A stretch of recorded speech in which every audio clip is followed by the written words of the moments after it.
What's up, sports fans? Your boy, the Sports Guy. How you doing? How's it going? Hope you're doing great. Welcome to the channel. I am buzzing today to start this journey with you. And I hope you're as excited as I am because the NFL season's starting tomorrow. And what's better than to start that with some predictions? So with that, let's dive straight to it and start with the best division in NFL football. The NFC East, baby. Let's not kid ourselves, we know who the bottom team's gonna be. The New York Giants, the team that made me fall in love with football and hate it at the same time. Led by Mr. Danny Dimes himself. I've seen this team fight throughout the years defensively, but they've never had anything to do with the offense. I don't see them getting much. I see them going 6-11 as usual. Third team is Washington. I don't see them doing much with Jaden Daniels, with that defense. Terrible defense, conceded 25 plus points 13 times last season.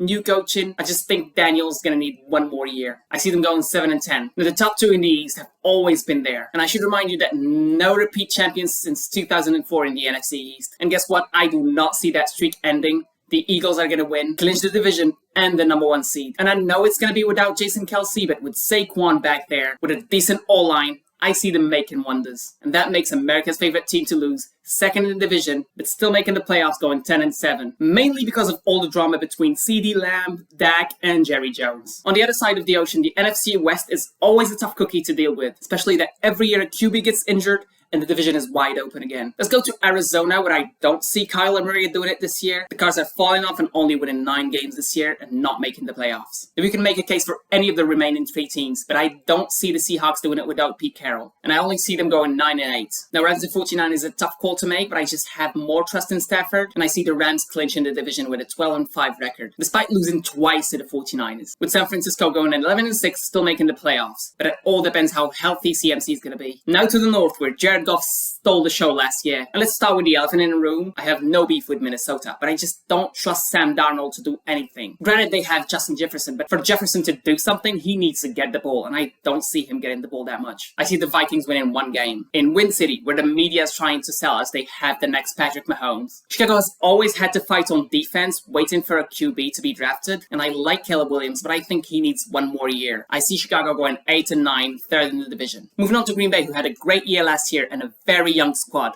Now, Luck is definitely not Aaron Rodgers, but I see him doing something with them. And I see them improving to 11-6, same as the Lions, but I see Jared Goff's team clinching it based on strength of schedule. Last but not least, let's end with the NFC South, where no QB has been there for more than a year.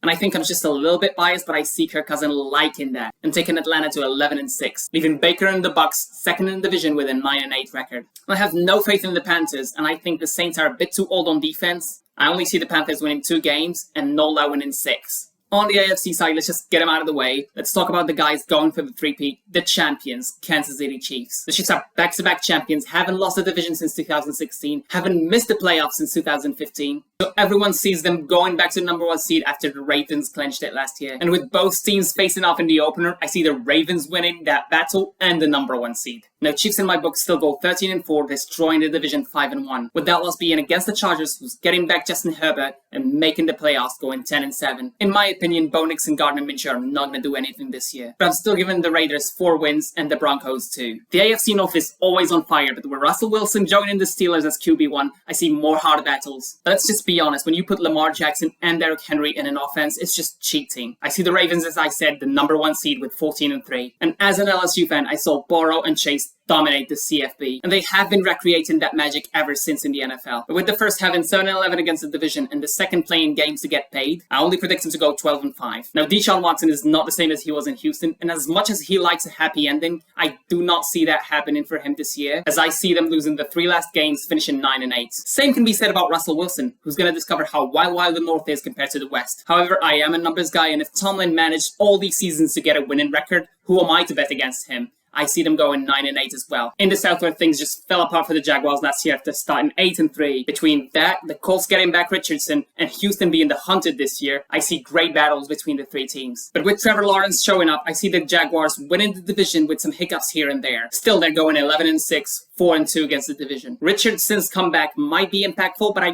don't know if he's going to be healthy or not. I see the Colts making it to plus 500, going 9-8. And that leaves Houston with 7-10. And as you might have noticed, I didn't mention the Titans. And that's because I don't see them doing anything. They're not even trying to improve. They're not trying to win, in my opinion. I still give them 4 games, but it's just pity. Into the East, where I see again a 3-horse race. But let's start with Boston, where I still see them getting over the 4-13 season. And man, oh man, are they going to miss that feeling. I only see them getting 2 wins, getting swept by the division, and America's happy again. Moving on to the Tua Tyreek show. Leo Messi arrived to Florida and got all the attention, and they're going to try and claim it back. And I see them failing to do that and to make the playoffs with a crazy prediction. They're facing the Jets in week 18, and I see them losing that game and the playoff spot in a much anticipated matchup between Sauce Gardner and Tyreek Hill. Speaking of Sauce and the Jets, I'm a big Aaron Rodgers fan, and that may have swayed my picks a bit. But coming off a 7-10 season without him at QB, or any QB for that matter, with all due respect to Zach Wilson, I can only see them improving, and I see them going 11-6. Same goes to the Bills, who might have lost Stephon Diggs, but I don't think that hurts them that much seeing how he performed last year. Allen and that defense lead them to 11-6, clinching the division also based on strength of schedule. So to recap, these are the playoff teams on both conferences, and these are the top 5 draft picks in my opinion for the 2025 season. If you liked the video, make sure to hit the subscribe button and the like button, and make sure to comment how I'm an ignorant Moroccan and I don't know anything about football.